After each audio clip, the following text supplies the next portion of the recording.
Brilliant. And to introduce both, I'd like to quickly just introduce the person who will be hosting the next segment of this talk, Professor Francis Wakeman. Francis Wakeman is a professor of Chinese literature at the University of Leeds in the UK, as well as the founding director of the Leeds Centre on New Chinese Writing. Her current research focuses on contemporary Chinese literatures and authors.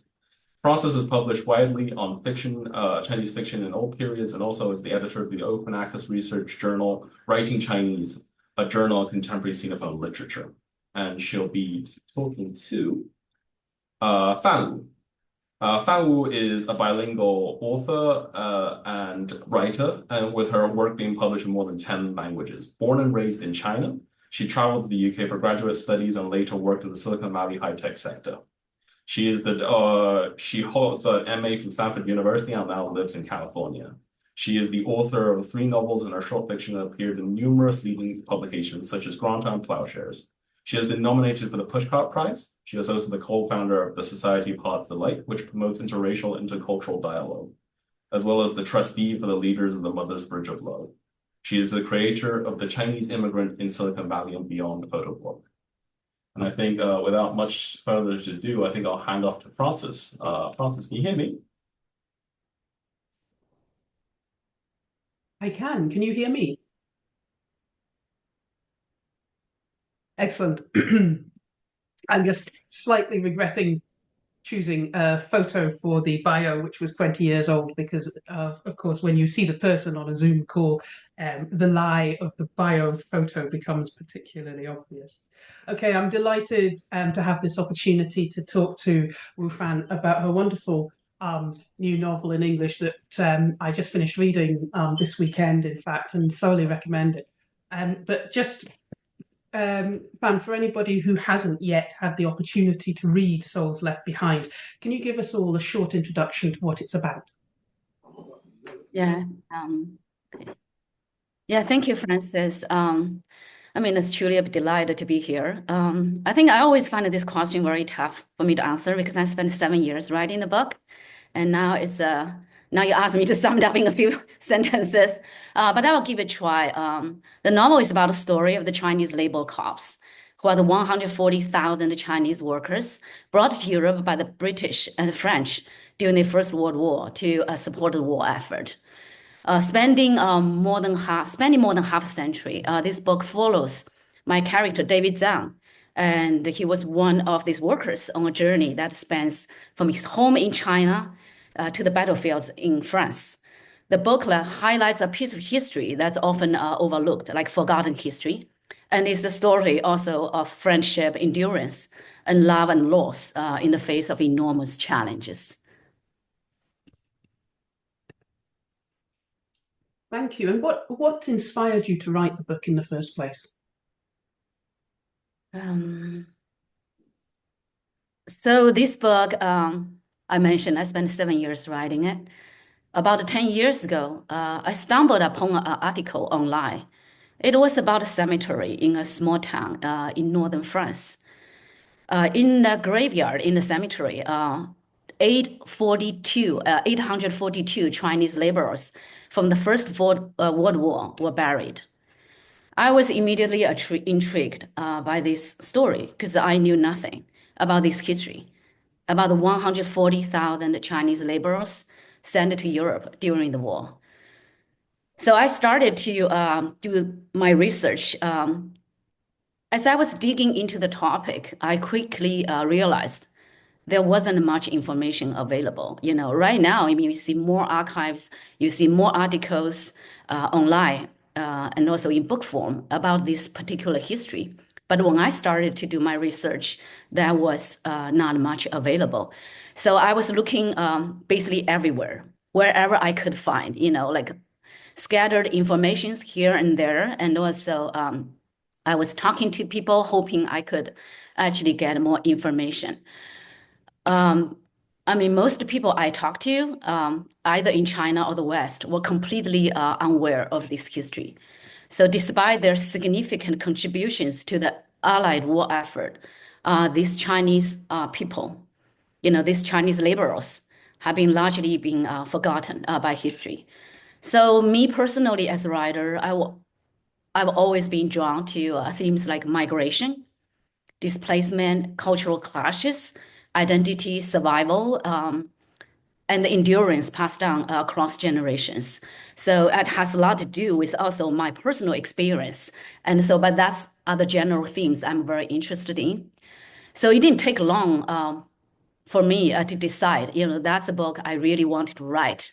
I wanted to bring their stories to back to light. I had so many questions, and I was very, very curious about this history. But that time, honestly, I didn't know it would take so long for me to finish the book. I was more thinking about maybe 3 years, 4 years was more like the normal timeline for me to complete a book. But this book took 7 years, as I said, 7 to 8 years. And I really wanted to get the book right. So it's a very rewarding experience.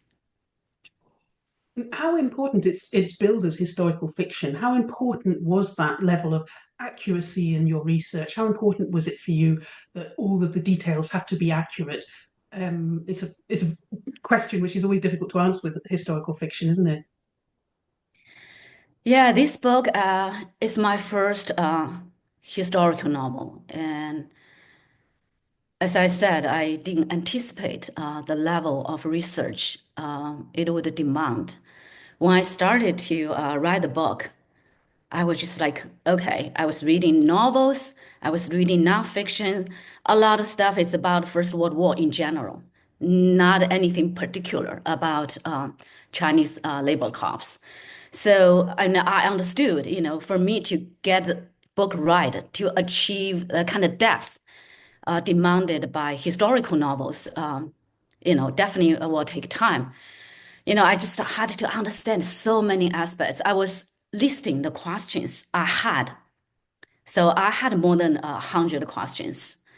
So it's like how these Chinese laborers traveled such enormous distances to France, how their camps were set up, what kind of food did they eat, what their day-to-day lives looked like.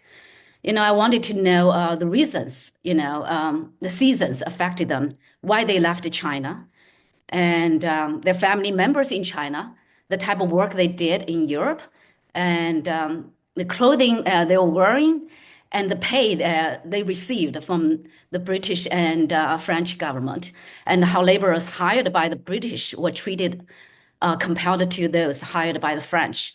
I also needed to learn about the uniforms and weapons of the soldiers from different countries.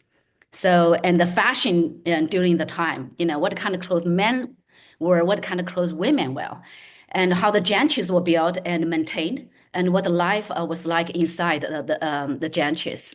It's just so many questions. I also wanted to understand how French locals view the Chinese laborers and what arrangements were made for the laborers after the war and the social challenge they faced when they chose to stay in Europe. And some actually even married French women, and what they had to go through to marry these women. So it's just like millions of questions. And I was also very curious about how the war affected, local people, the civilians. So this just the questions at some point it just felt endless, and sometimes I just felt it was impossible task for me to answer all these questions. There were days I would just researching and until I get one single detail right, and it was very frustrating because I felt like I didn't want to spend all the times just on single detail. But but if I didn't get the detail right, somehow I just felt I couldn't go on. So of course, this book is fiction. So it's not a historical book. And so I took, creative liberties with my characters, and I wrote about the inner lives, and I wrote about the emotions. That was really the key of the book. But I also wanted to portray the historical settings as accurately as possible. So it was a British writer, Patrick Manham, he kind of noted about this book. He said the book operates on two levels: as a detailed piece of historical research and as a fictional story of personal fate. So I think he's spot on. I wouldn't say I'm a perfectionist in my daily life, but when it comes to writing, I want to give everything I've got. So the amount of research I've done, it was daunting, and I did it in both Chinese and English every day. I just went online and also, I was, in the libraries a lot, many different libraries, and trying to get different material. And I watched movies and documentaries, YouTube videos, or whatever I could find. And all this material is so absolutely crucial in helping me capture an authentic sense of history in this book. And has there been much reaction to the book so far? No, I live in California, so but I actually don't really have a US publisher for this book yet. So, but luckily my publisher, made this book available on Amazon and some other website. So some of my readers in the US, I mean, that's how they discover the book. So let me just say, from a media side, the response here has been like all quiet on the Western front. But for readers, I've received a lot of positive feedback. And the book even actually won an award recently for original writing at a movie festival in Boston. So maybe one day it will make its way to the screen. I don't know, but I definitely would love the book to be read by more people. I think it's such important history, and this history deserves to be known by more people. And has it been published in China as well? Yes, it was published last year in China. It was very well received. Even to this day, I still, it's been more than a year now. This book actually won a lot of awards in China, and even to this day, I still get readers from China asking questions about this book and ask me when the book actually would be made into a movie or a TV series. That brings me on. You write both in Chinese and in English, and I just wondered, are there certain topics that you prefer to write about in one language rather than the other? Oh, such a good question. I mean, that's something I've been struggling since I started to write 20 years ago. I wish I could say that the writing in one language, either English or Chinese, is as easy as deciding between like what to eat for lunch, dim sum or bolognese pasta. I don't know about you, but I like both food. But the truth is, choosing which language to write has been a real struggle. I mean, it's agonizing. It's torturing. uh, Sometimes to the point I wanted to give up, on one language, either Chinese or English. I think if I stick to one language, my life would be 10 times easier. Souls Left Behind is my third novel, but it's actually my first one written in Chinese. My first two books, I wrote them in English. And when I began this book, I actually started out in English. But after three chapters, I realized I just had to switch to Chinese. Writing English created a distance between me and my characters. My characters, I mean, you have read book, most of them are illiterate laborers from rural China. They speak their country accent, right? So, and then they come from different part of rural China. So their dialects are different from each other. The vocabularies they use are different. So I just found I couldn't catch their dialects, slangs, and also these cultural nuances in English. I learned English mostly through reading. When I came to the U.S. As a graduate student many years ago in my 20s, I didn't even speak the languages. Chinese, we learn English from grammar. So we normally, at the time, we didn't really practice how to write in English, and also how to how to speak English. So, I mean, when I was writing the book, English just didn't carry the subtlety and the irony, or these, like metaphorical layers needed for their voices, for my characters' voices.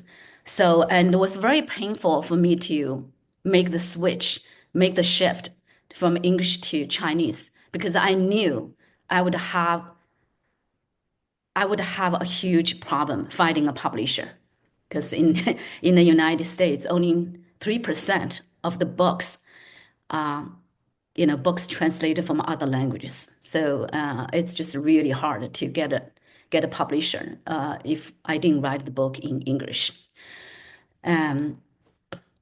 So I mentioned, it's been a struggle since I started to write. So I didn't start to write in English until I was in my late 20s. That was when I started to actually write my first novel, February Flowers. That's a story about Chinese women, post-Cultural Revolution Chinese women in China. That time when I started to write English, I actually wanted to just improve my English. I wanted to get comfortable in my new language. So I immersed myself in English language literature.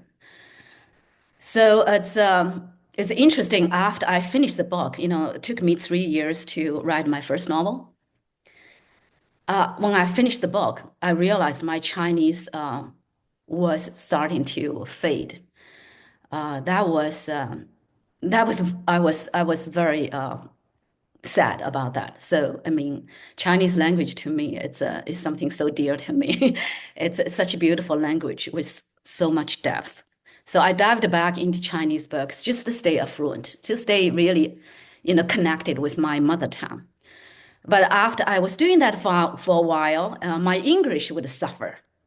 So it was just a very interesting experience. I think unless you kind of have the same kind of experience between languages, otherwise it's really hard to understand. It's not just daily, the usage of the language. It's about being so intimate. When you're a writer, you are so intimate with the language, right? So keeping up with both languages, just being constant, balancing act. Actually, it was sometimes it's no just a thing called balancing. It's just like I have to choose between one over another. So because Chinese and English just so fundamentally different, when I write in Chinese, I see the texture. I smell the words. When I write in English, I do not get the same thing. So in language isn't just a tool, right? I mean, it's a living presence. It's a mindset. So to keep the relationship alive, you just have to be intimate with it every day. So I once joked, about writing in both languages. I said it's like living with a husband, a lover in the same house. You basically tell them, hey guys, please live in peace. I wanted to be close to both of you at the same time. I mean, this just sometimes just doesn't work. I mean, actually not sometimes. It just doesn't work. Okay. There are times when I felt it's just nearly impossible. And also I translate to make things even more challenging. I translate my own work between the languages. So I'm taking on a task Nabokov called like a diabolic, and I wanted to kind of read a sentence he actually wrote about this experience. He said in his memoir about the task of himself translating his own writing. He said it's the re-Englishing of a Russian reversion of what had been an English retelling of Russian memories in the first place. That's exactly how I felt when I was doing my own translation. And then for this book, when Honey Watson translated that back into English, did you cooperate in the translation process then, or did you decide no, I'm going to pass this over? Oh, she's a wonderful translator. Even before she started to translate, I already I had a lot of communication with her already. I said, honey, I know you're a great writer, and you're a good writer yourself, and you're a great translator. But I said, I want you to read, Faulkner's writing and Hemingway's writing. I want you to be familiar with the Southern dialect, in English. I said it's very important because my characters speak that kind of dialect, right? And in Chinese, unlike the English, it's just the language structure is different. And for you to get the language right, to get the conversation right, you really have to use the individual the individual words to describe the mood and also, the nuances in their conversations. And she did her homework, and throughout the whole translation, we were communicating a lot. So even after she was done with the draft, I spent a month going through the translation with her.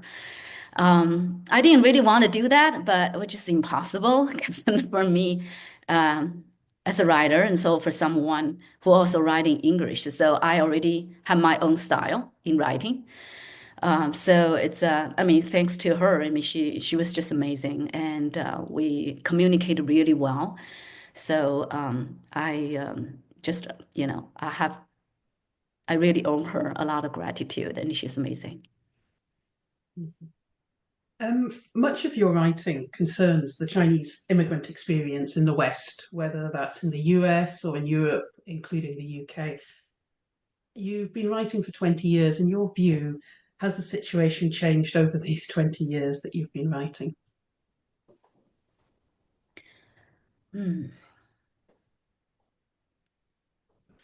Yeah, I mean, overall, I like writing about people in transition, and I like to see how history and politics and social changes impact individuals and their families. I mean, there's just so much depth in the space between here and there, and between the familiar and the unknown. And for me, I belong to the 70s in China. In China, it's like every 10 years, we call you belong to the 60s, or you belong to the 60s generation or 70s generation. I was born in the 70s, so I belong to the 70s generation in China. So it's just just the past few decades, so many, drastic changes have taken place in China. So every 10 years, sometimes maybe even every 5 years, the time is very different. My oldest brother is 11 years older than me. He always says he and I, we are generation apart, right? So when I write about immigrants, I think immigrants, no matter where they go, I mean, they share some core experiences, a sense of a displacement, a desire to belong, and always this kind of search for identity. So for immigrants, so for people in transition, gain and loss they are not fixed, right? I mean, the gain and the loss, they shift and evolve throughout their lives. So as immigrant myself, I definitely felt very strong connection to many characters in Souls Left Behind. And when I began writing 20 years ago, I mentioned earlier, I wrote my first book in English because I wanted to learn the language. At the time, I was driven by a nostalgia. The nostalgia for what I left behind in China. My family, my friends, the familiarity with my language. And, all the places, I was familiar with. There were just so many things I really missed. The food and the streets and the alleys. And there was just a lot of things. I was just overwhelmed with kind of nostalgia.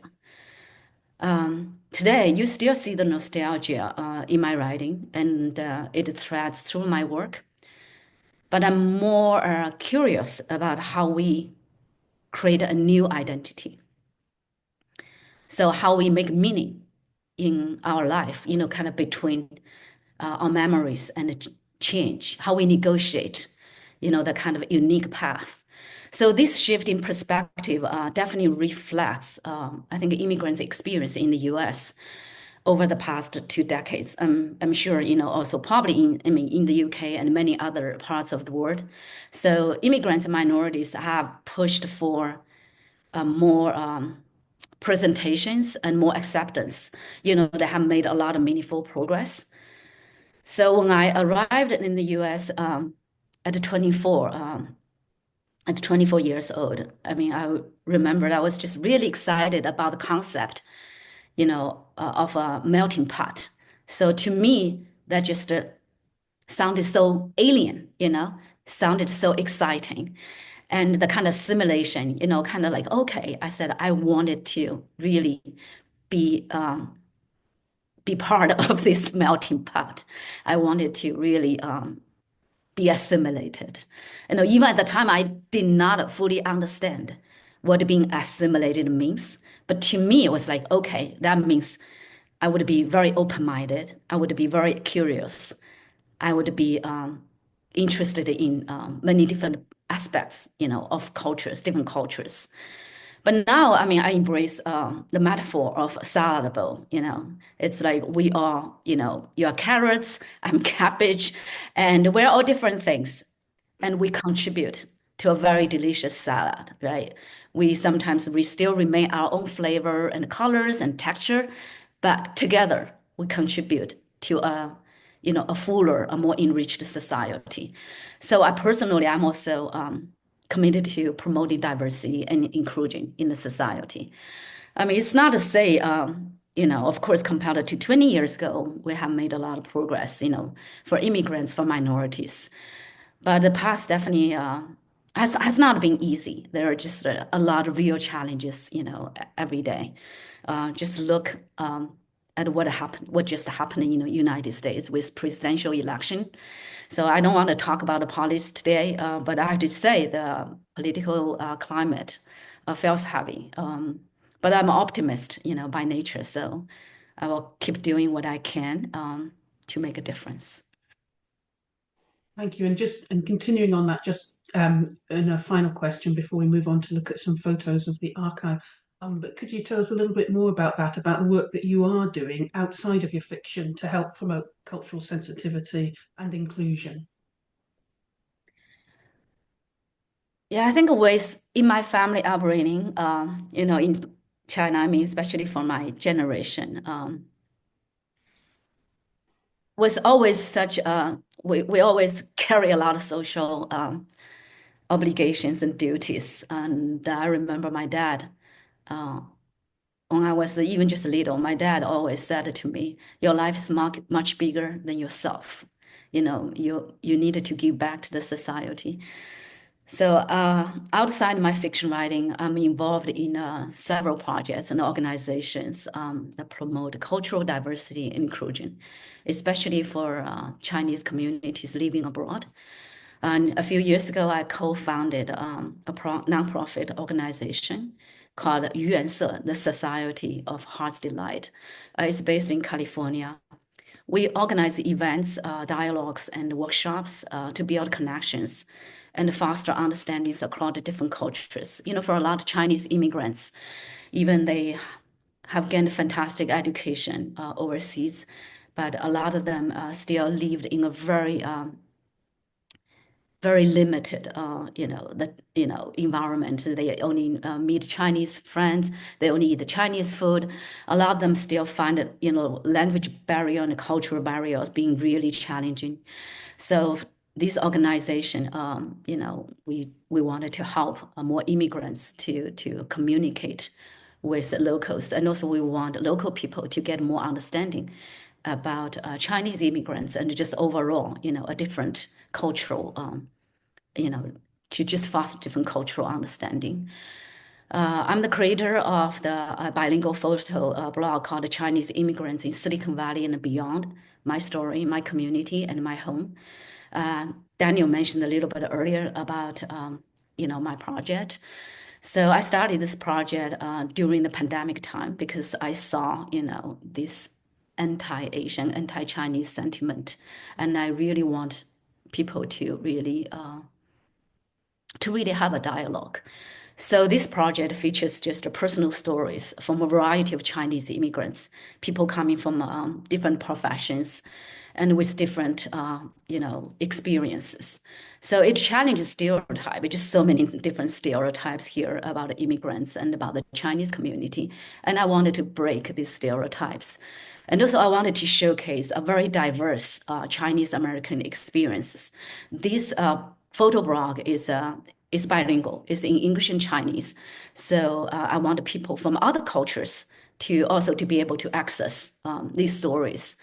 I mean, to me, storytelling is very powerful. So it connect people together. It really foster this kind of mutual understanding.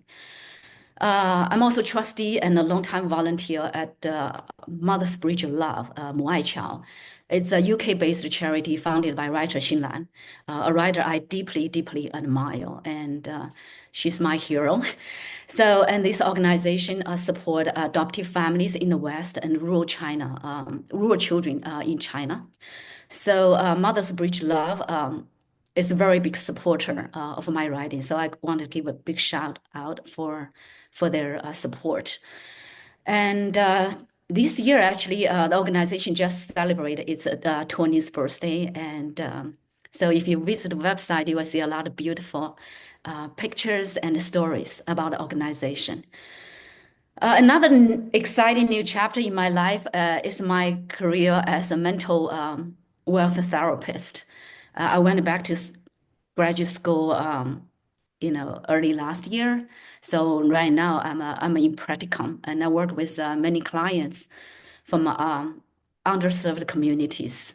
So I work with a lot of teenagers and also adults. So in many ways, this just felt like a natural extension of my passion for storytelling and understanding the diverse human experiences. Every day I'm very humbled by my work, because then I hear different stories, and a lot of stories that are very deeply touching.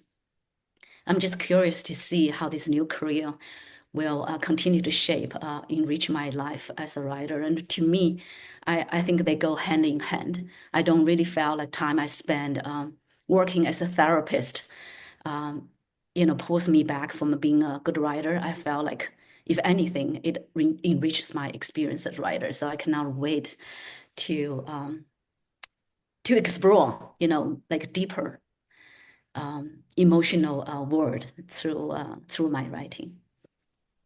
Thank you so much, Wufan. That's been absolutely fascinating. I think we'll return to think about the China Labour Corps now.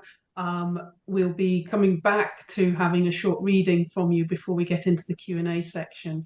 But for now, I'd just like to say thank you so much for sharing all of that about this book and about your work in general. I'm going to pass back to Daniel now for our next speaker. Thank you.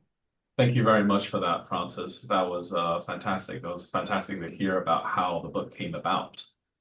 I think it will be good if we move on to the next segment. Just give me a second here. So I'd like to introduce John DeLucy.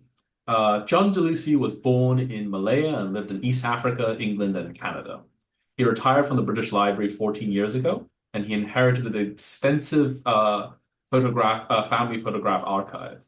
He has devoted his time to researching his family history and exhibiting his findings in various countries, a large part of which is about the Chinese Labour Corps. And I think I'll hand off to you, John, while I play some of the images in the background. Oh, right, okay.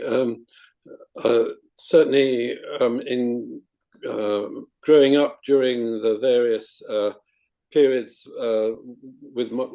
at home, my mother always talked about her life in China. She and her 4 sisters were born in China, and she was very proud of the 70 years her family spent in China. So she was particularly proud of her great-grandfather, Edward Selby Little, and he did 1 or 2 amazing things. He started the mountain resort of Lushan. He negotiated the handover of the Manchu dynasty to the First Republic of China, and did various other things. But my mother never talked about her father. So I knew very little about what Grandpa did.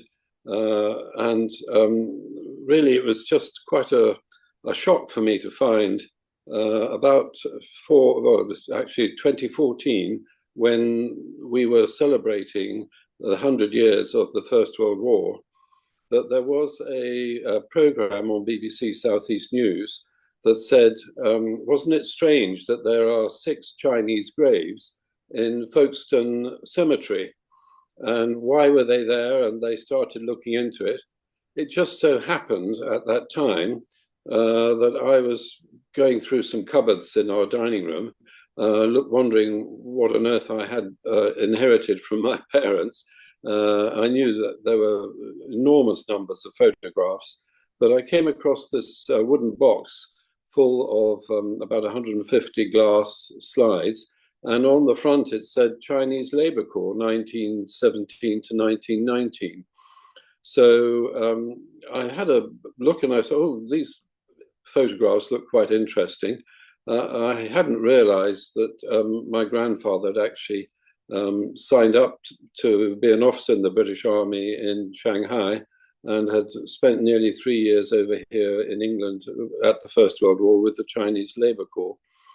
But the following day, I phoned the BBC and said, look, you had this program about the Folkestone Cemetery and the Chinese graves there. I found some slides.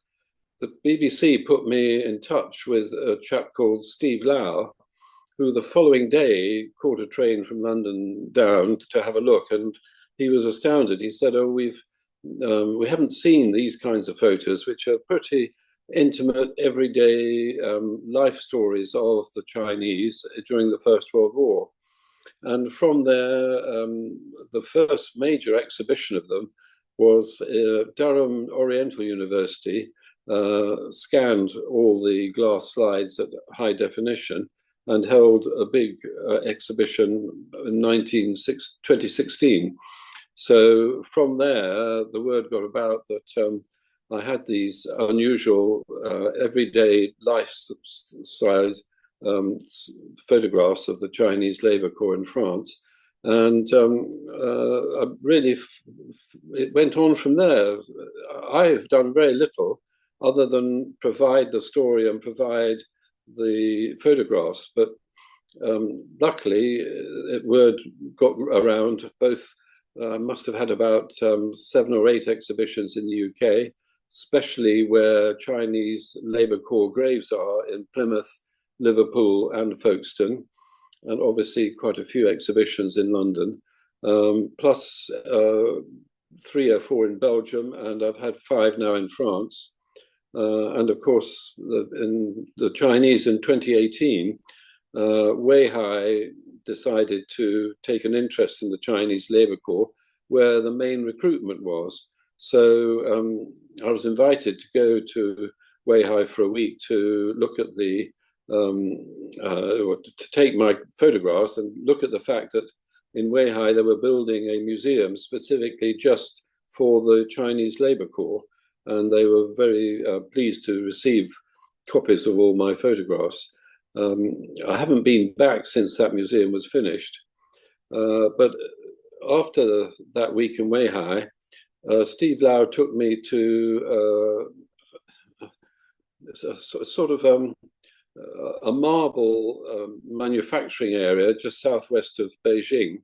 And I was astounded to find that he had arranged to have a huge marble monument built to the Chinese Labour Corps to be brought to England. Sadly, I believe that never happened, and the monument, although it's finished, is still somewhere in China. But after that, the Jinan Museum in Shandong province got very excited and held a fabulous exhibition of my photographs in the end of 2018. And it's gone on from there, really. Recently, most of the exhibitions have been in northern France, where the British, when tanks became part of the armament for the British Army in 1917, they found that they didn't have enough engineers to repair the tanks at this place called Erin in northern France, where the tank repair shop was. So Grandpa was then sent back to China so he arrived back in Shanghai in January 1918 to hire Chinese engineers to come over and help the British repair their tanks.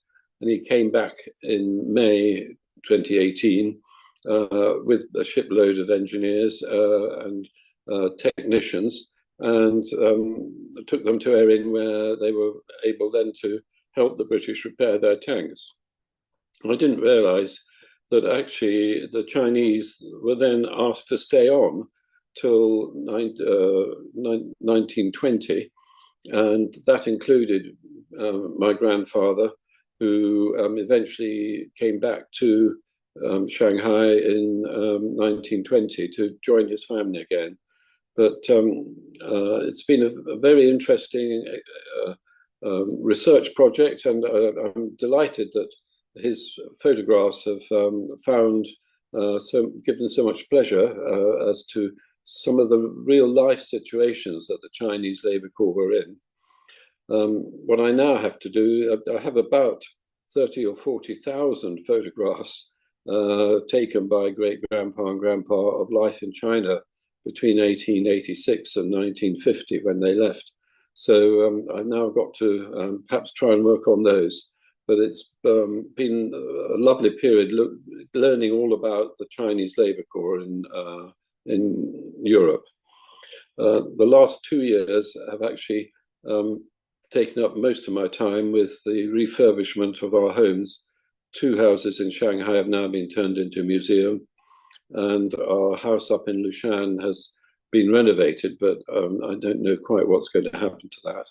So I'm waiting to see whether I can go back to Lushan to see the house there being used, hopefully as a museum. But I think luckily you've got all these photographs of the exhibitions.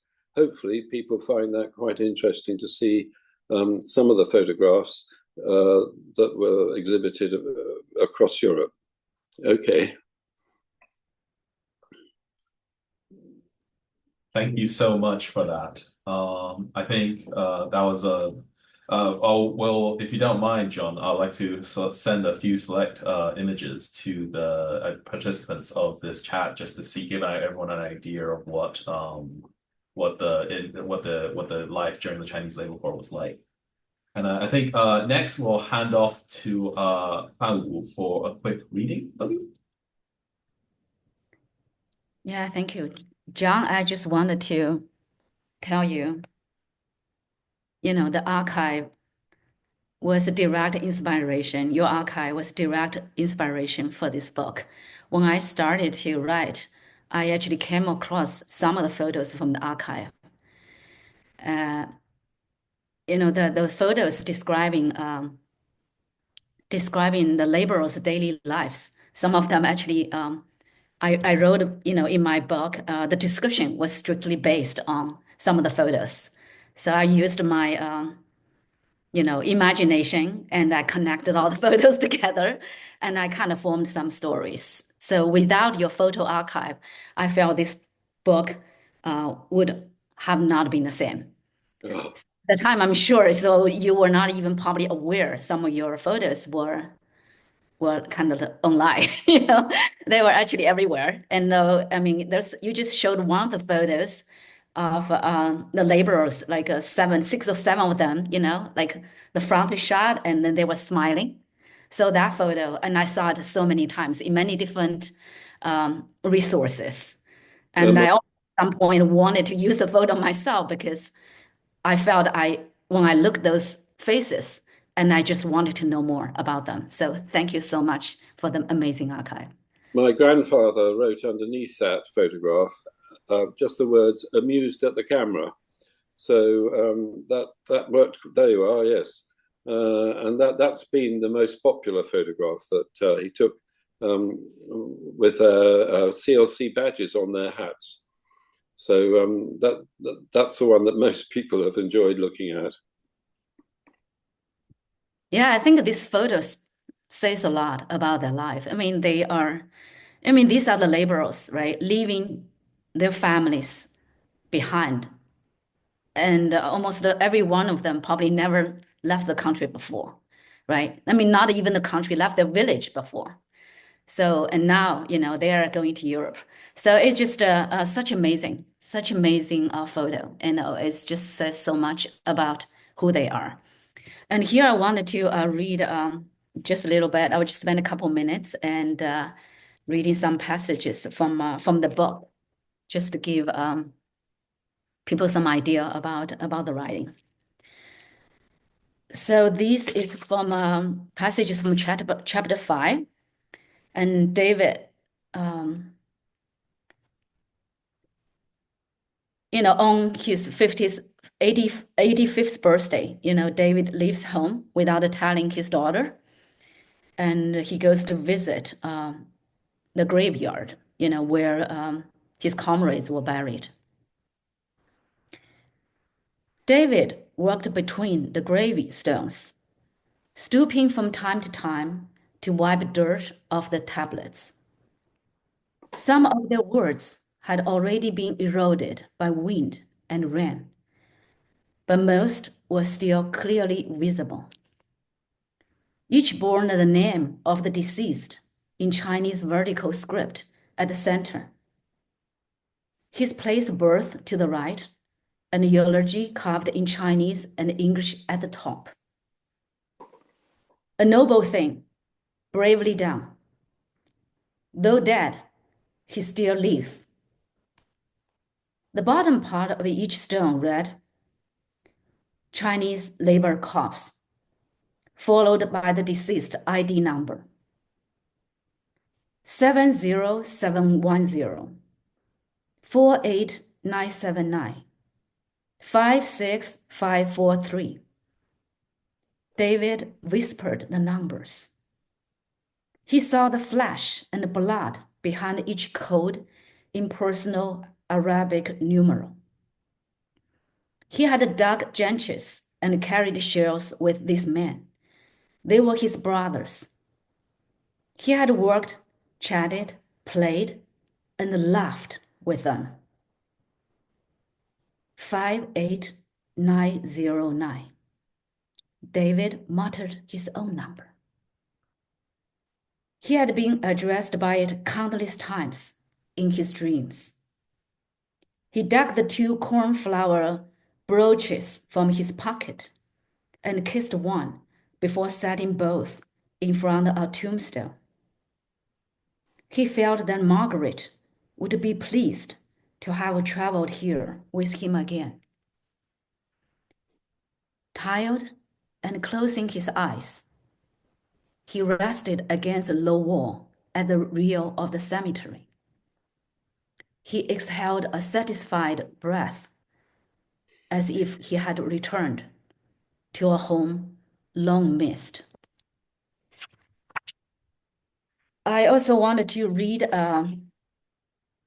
another brief passage from chapter 16.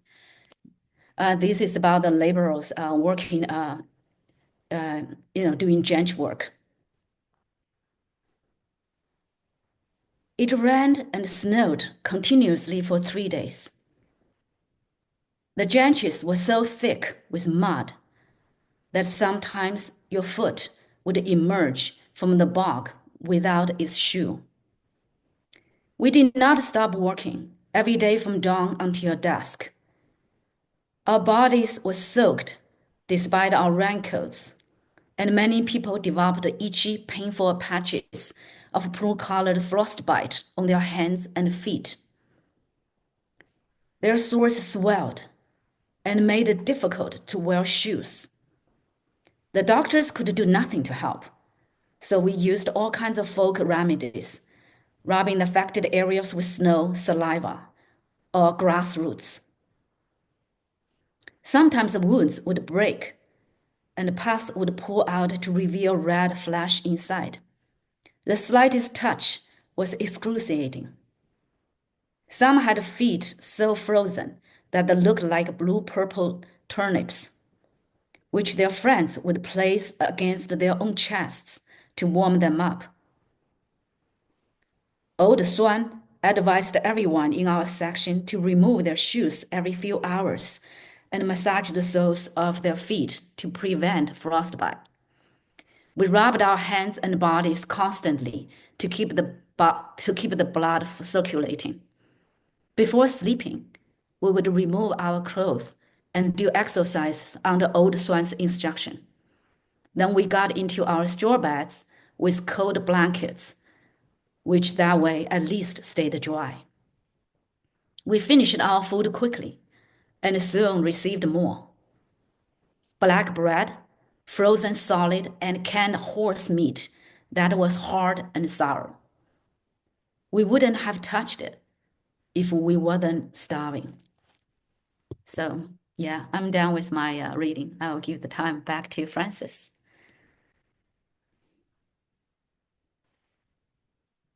Thank you so much. Yeah, going to for the rest, we've got about half an hour left, and we're going to open it to any questions.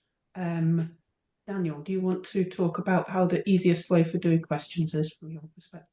What I'll do is I will send everyone an unmute message, and then if you could just raise your hand, then you'll be able to we'll go from there, shall we? Give me 1 second. Let me just apologies. Oops.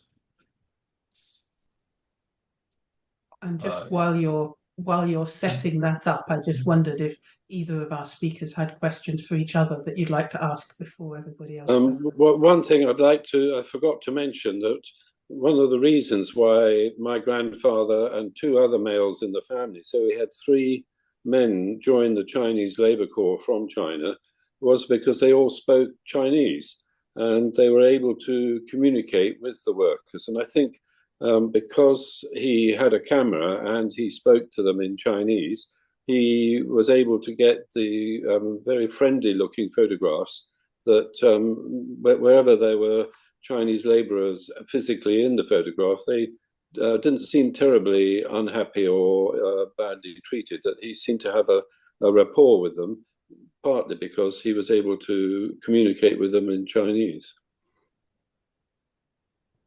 Yeah, thank you, John, for mentioning that. Actually, that was one of my questions for you. I was just wondering, it's like if your grandfather actually captured some, photos, like how the laborers were treated, differently by the British versus by the French, and but yeah, I saw some photos from your archive. I also saw some photos from different sources, and there was different portrait of a Chinese laborer's life at the camp. Definitely, there was discrimination, and there was sometimes even torture. Well, I've heard that, but I certainly didn't get any of that feeling from the photographs he took. Yeah, thank you for answering my questions. Even I didn't ask before you mentioned that. So I've asked everyone to unmute. So if you have a question, do feel free to kind of either pop into the chat or unmute yourself to ask one of the speakers.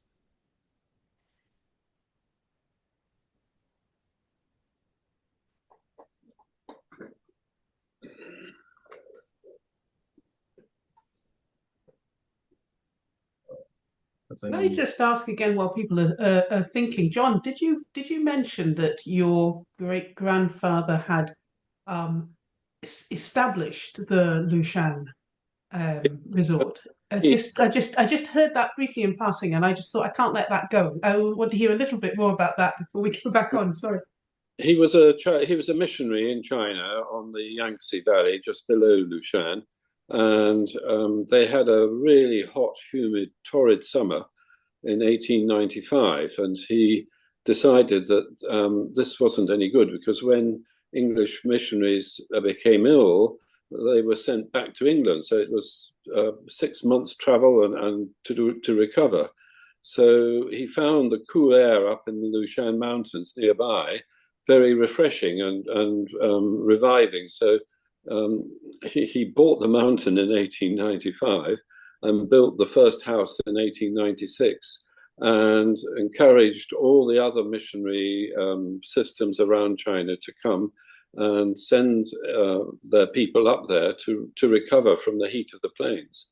But within 2 years, the land was all developed to a trust fund and was run by all the locals until it was taken over in the 1930s by the government. But yeah, that was one of the things that my mother was always very proud of, and I've got thousands of photographs of Lushan from 1896 till we left in 1925. But I was just going to say to Fan that a friend of mine here has written a novel about the Chinese Labour Corps, very similar to you, taking exactly the same line that this chap, he's called Yang, and he stays on in France and marries and develops a family in France, rather like you. But he had access to my photographs, so that's the book. So there is another novel written in a very similar way, but luckily he had my photographs, so it is full of my photographs. So he also turned it now into a play. Sorry to interject. We have 3 questions here in the chat. One is from Kristen Stapleton. Hello all, the novel sounds really lovely, sounds really interesting, as does the photo collection. As a historical of modern China, I've been familiar with the work of the Corps from the work of Xu Guqi, and before that from the work of the YMCA and Yang Yangchu, Charles Haywood's bio of Yang, and the USMCA, YMCA archives are probably a good source of this. Fan, did you make use of them? And then I won't say the rest. Yeah, thank you, Christine, for asking the question. Yes, I read all their work. Xu Guoqi is, he's professor from I believe it's Hong Kong University, and he's written extensively on this subject. He's definitely an expert in this field. And when in my book, when I described how the camp was set up and how the laborers were basically screened for their qualification to be part of the labor corps. That part of the research came from Xu Guoqi, Professor Xu Guoqi's books. So, and Yan Yangcu and also YMCA, US YMCA archives. Yes, I also came across resources and used a lot of their materials for inspirations for my characters and their lives. And there's one book I also want to mention. It's a collection. It's a scholarly research paper. It's a collection from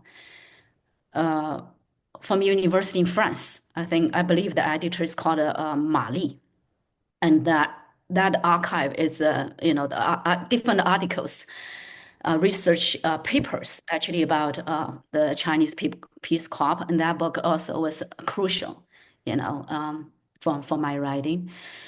And there's also one book I wanted to mention, as in Chinese, is written actually by a former member of the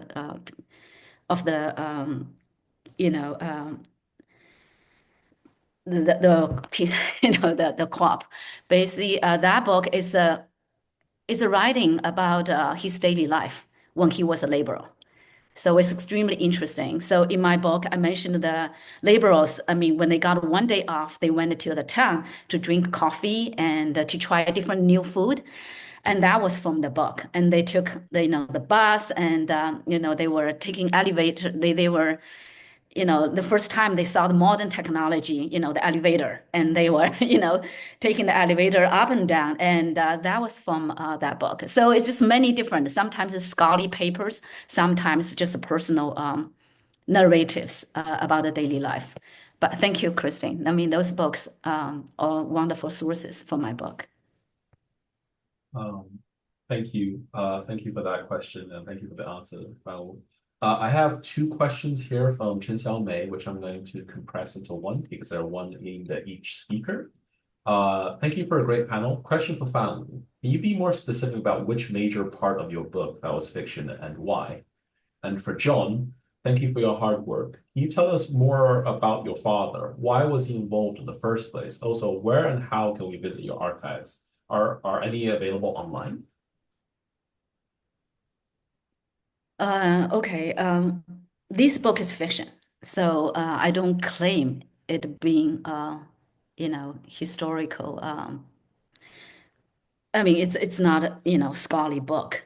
So it's from beginning, first page to last page is my creation. So all the characters are my creation and a lot of imagination in this book. But when it comes to like historical details, like how they, I mean, I mentioned earlier, basically small things and to big things being like political backdrop and all the major events. And you will see all these basically are true events in my book. And small things like how, what the daily lives are like and what kind of food do they eat, what kind of clothes do they wear. And those things also historical, I mean, based on historical truths, but their personal journeys, their emotional, reflections about their lives. Those are my creations. And also the characters, of course.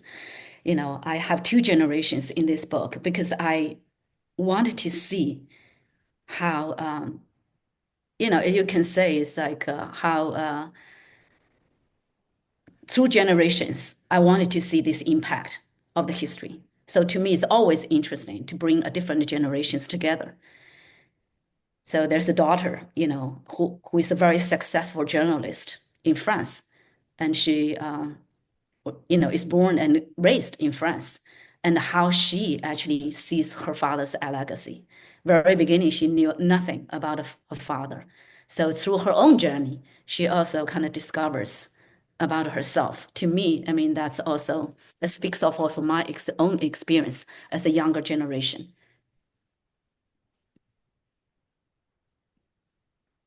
And Did you want me to take over? John, if possible, yes.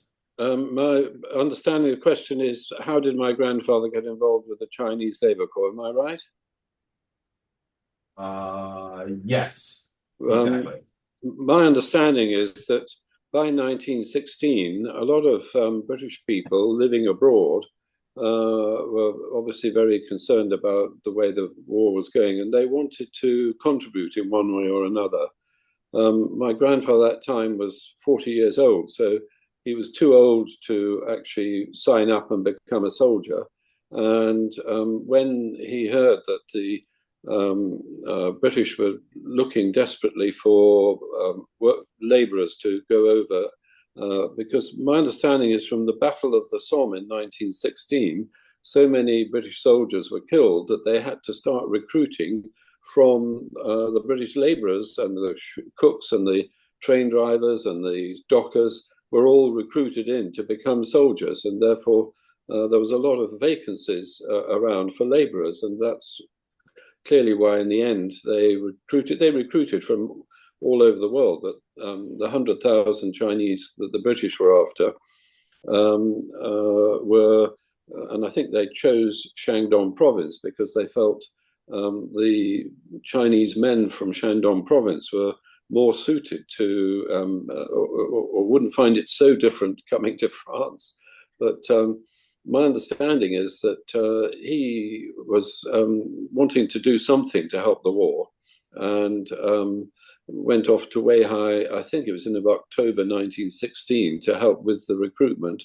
And then eventually he actually left for France in May 1917. But he's, I mean, it was quite a sacrifice because he left a wife and 3 daughters behind. When he went back in 1918 to recruit engineers for the tank repair factory, he left his wife pregnant. So his fourth daughter was born while he was back in France in 1918. And so he didn't see her until 1920.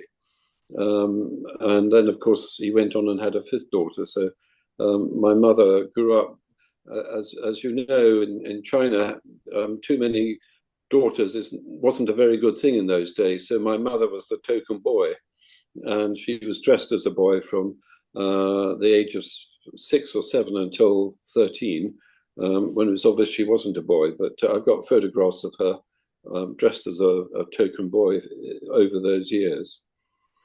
But the same thing happened. His uncle Owen also felt the need to get involved, and his wife's brother Edward.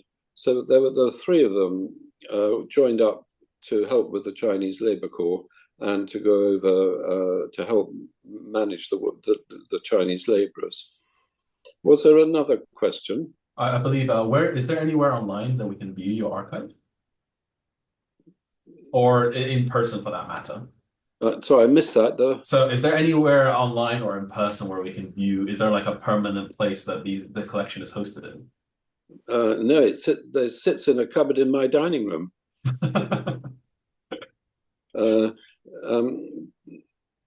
Well, I don't know if anyone belongs to ancestors.com, but I have put thousands of photographs of our 70 years in China on ancestors.com under William Hawkins and his father-in-law, Edward Selby Little. So they are there if you want to see them, but it's not just Chinese Labour Corps. You know, I've got all the history of the occupation of China during the Japanese period from 1937 till 1945, where they were imprisoned in Lunghua camp in Shanghai. So there's a massive stuff there that isn't Chinese Labour Corps. Understood. And also, because of their business going all around China, they took photographs all over China. So I've got thousands of photographs of people, buildings, towns, monuments in China from 1890 through till 1930 or 40. Seems like a great opportunity for someone very entrepreneurial, I think. Well, I said at the beginning, well, the strange thing is the only interest people in China have really shown at all in our collection is the Chinese Labour Corps. As I say, until recently, when they renovated our houses in Shanghai, I've had a lot of interest of our life at those houses in Shanghai, and they've turned that into a museum. So they've got plenty of photographs to exhibit there. But otherwise, no, I've not found much interest at all in, as I say, tens of thousands of photographs from the early 1900s of China. I think we have one final question. Chen Xiaomei just raised her hand. Yes, thank you very much, John and Wu Fan, for excellent panel and for great information. I've learned so much in this short period of time.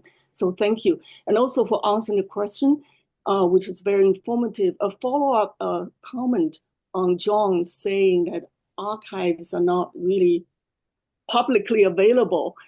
There's a recent book, I forgot the title at this moment, that is written by a scholar in Sinophone literature. He basically wrote his book about his family, 2-generation experience, migrating from Taiwan to the United States by building around his family archives. This is what they first came to Taiwan, looks at their second generation and so on, including his own growing up.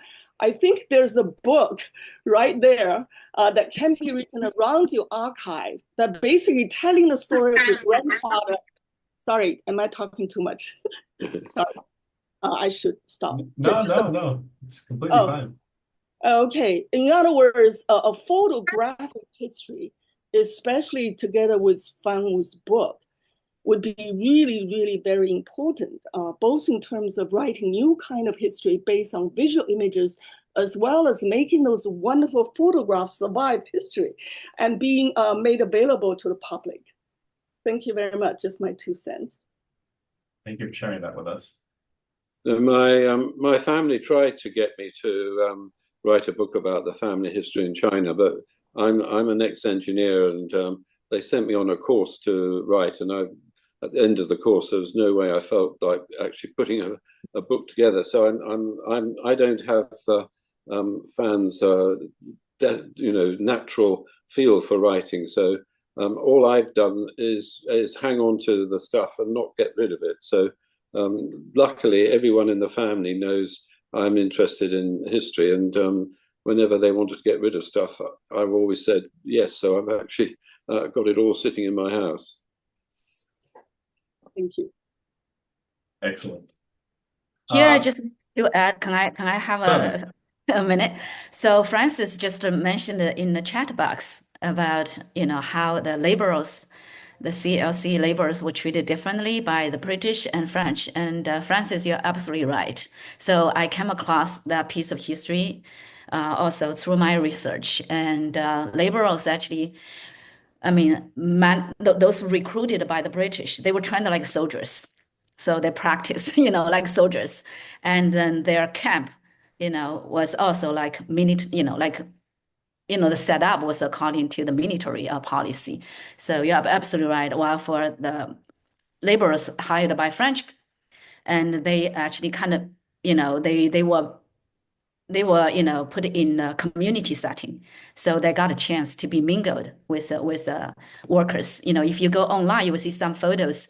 The Chinese workers were working side by side with French workers, especially at the time because a lot of men were in the front line. So a lot of times they were working with women.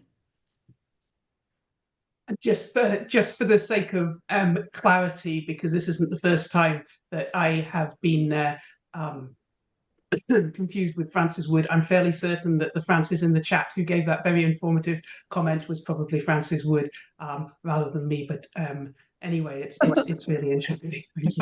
Thank you. Thank you. My understanding is exactly found that the French allowed the Chinese workers to get involved in the communities. The British didn't.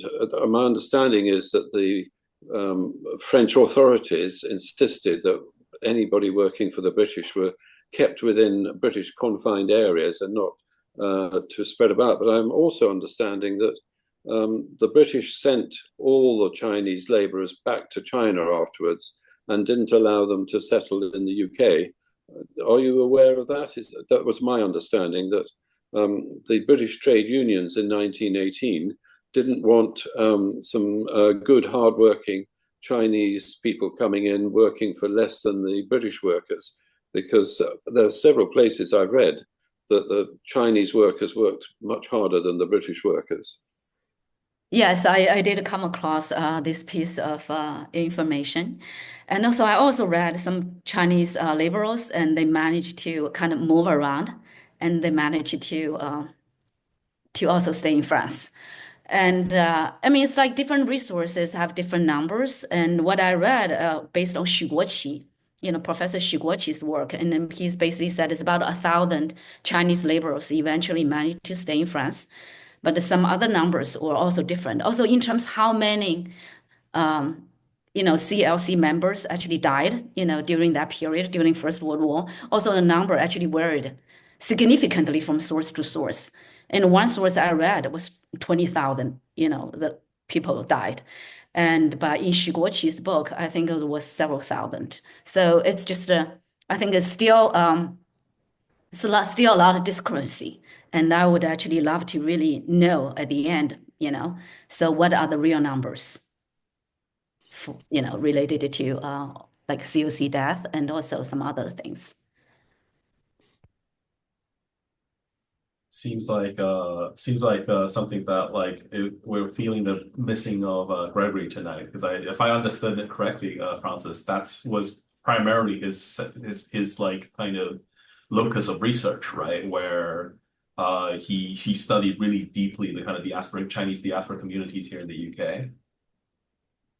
Yeah, my understanding is that Gregory was going to talk about the also the difference in attitudes with Chinese communities in the UK between participation in the First World War and the Second World War. I don't want to say too much because I may be putting words into his mouth, but yeah, unfortunately he's feeling quite unwell, but he's hoping to be able to provide a summary of what he was going to talk about, maybe as a blog or on our website, but we will certainly keep you posted.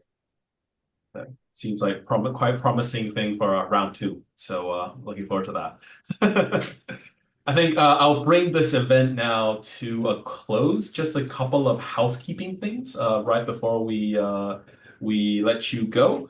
But if you're wondering where you can buy this book, I'll put 2 QR codes now up on the screen.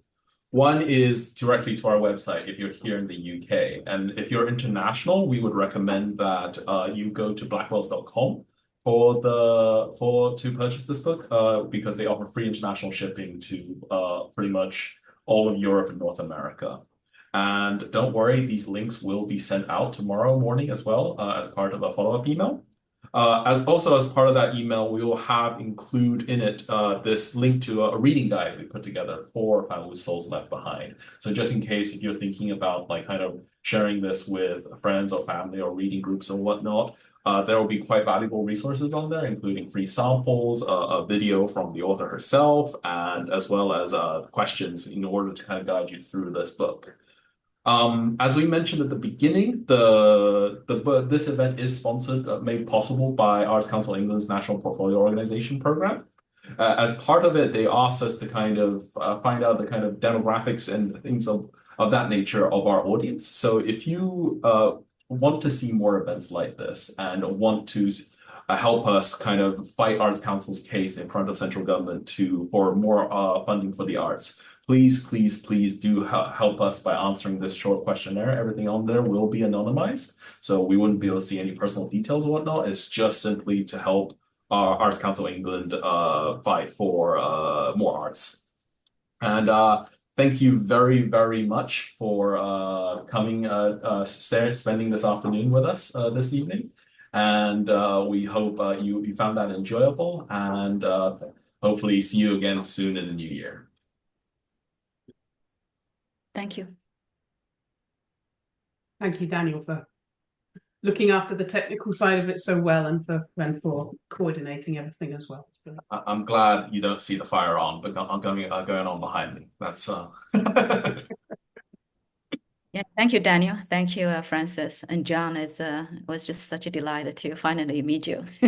Well, if you get a chance to see, 2 films have been made of my photographs in the Chinese Labour Corps and interviewing